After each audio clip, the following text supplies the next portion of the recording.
Sigurado ko bang dito pupunta yung leader ng gang niya? Oo. Ito yung lugar na sinasabi ni Boyong. Sir, may visual communication na kami sa suspect. Handa na po ang tauhan namin para i-apprehend siya. Thank you, Chief.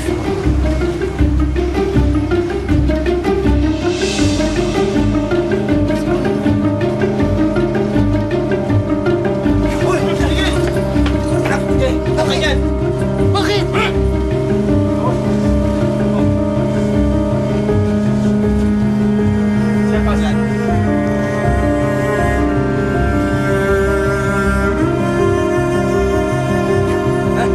Sir, tinakuha namin.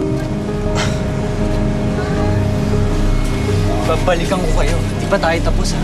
Tama na yan! Saan yan? Dali!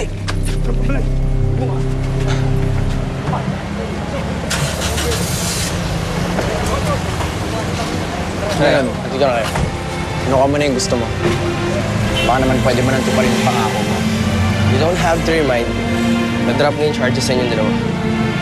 Maraming salamat, ah. Wala yun. Tara na.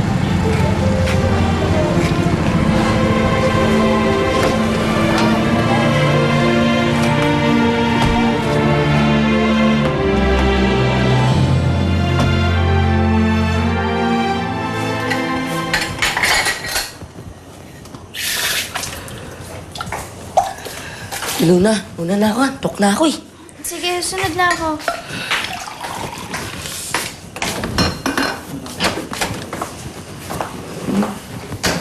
Luna,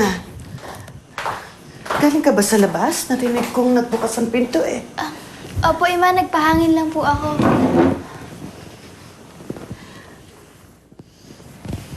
Anak, bukas ang ikawalong anibersaryo ng pagkikita natin.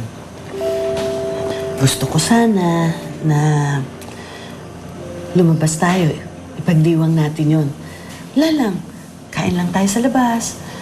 Mamasyal lang tayo. Oo. Bakit hindi ka pa masaya? Ima, yan din po kasi yung araw ng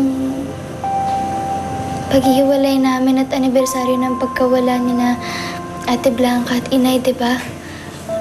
Parang hindi ko po magagawang magsaya ng araw na yun. Oo nga pala. Nawala sa isip ko. Pasensya ka na, ha? Nawala talaga sa isip ko. Naku, hindi po. Ima, huwag niyo pong iisipin na hindi po importante sa akin yung araw ng pagkikita natin, ha? Dahil kahit po walang selebrasyon, sobrang importante po sa akin yun. Sobrang nagpapasalamat po ako kasi inampun niyo ako. Kasi kahit na po wala akong pamilya, hindi ko po naramdaman na ulila ako. Kasi tinanggap niyo ako.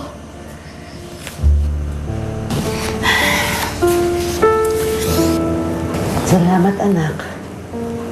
Alam mo ba na ikaw ang pinakamagandang biyaya sa amin ng Diyos?